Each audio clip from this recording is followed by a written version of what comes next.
gonna take a look now at how to expose and place our design onto the screen. So here I have my design.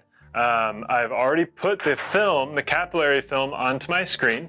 So I'll grab the screen off the rack. This film is completely dry. So it's gonna be totally dry for me so I can start working with it. And the very first step is I actually have to peel off this plastic film here, okay?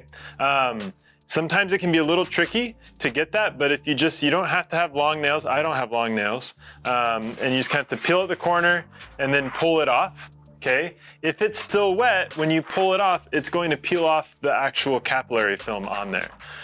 When you've done that, we can lay the screen down with the ink side facing up. So the side that's gonna touch our shirt facing up. And we'll just take this and we'll put it out of our way.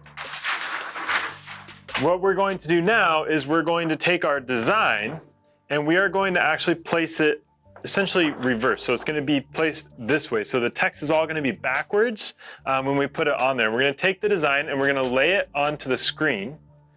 And then we're going to bring in the T-square here, and we want the top of our actual print. So what we're actually going to be printing at about 5 inches below the top of the screen. So I line my T-square up, and then I just place the image so that it lines up 5 inches below.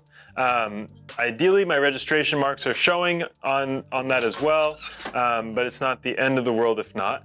And then I'm going to take a small piece of tape. I only need one really.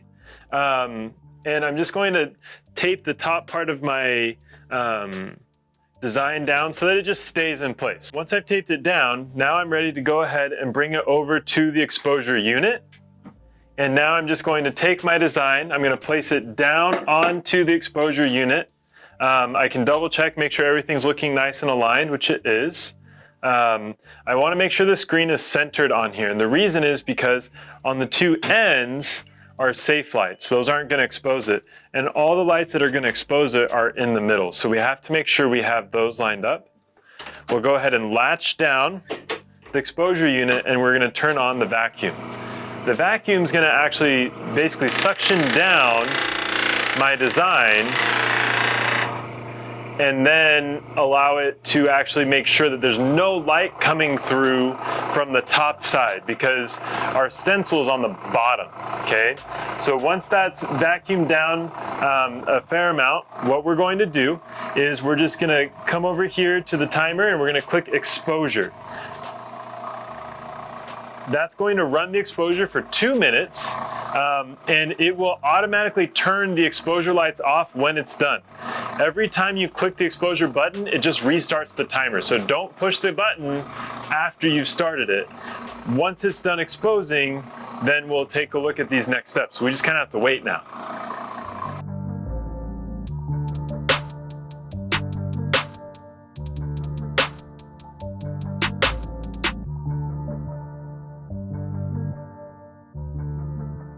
All right, my timer just went off.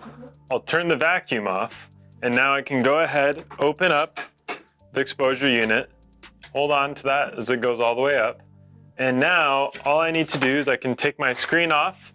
I can go ahead and put this aside, okay? I don't need that anymore. I'm gonna take my screen now over to the booth.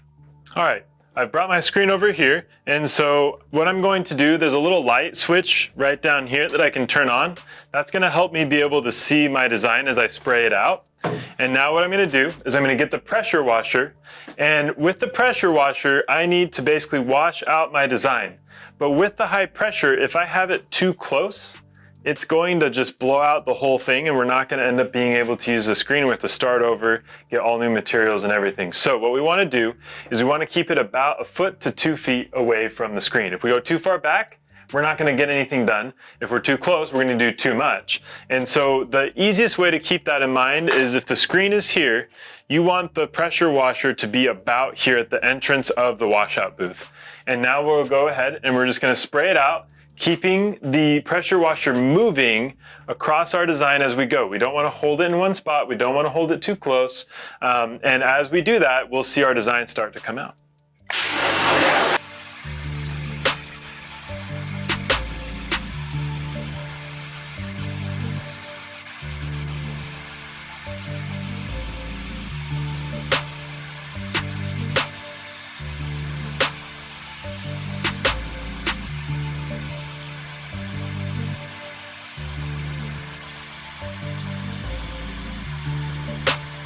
Once you've washed your design out, you'll end up with your stencil. Now the screen is super wet still, it's kind of dripping. So instead of throwing it back on the rack right away, we're gonna let it dry a bit. So you should just lean it against the wall out of anyone's way so that it can dry off, and then in about 30 minutes it can go onto the rack ready to dry all the way before we take it into the press and print it.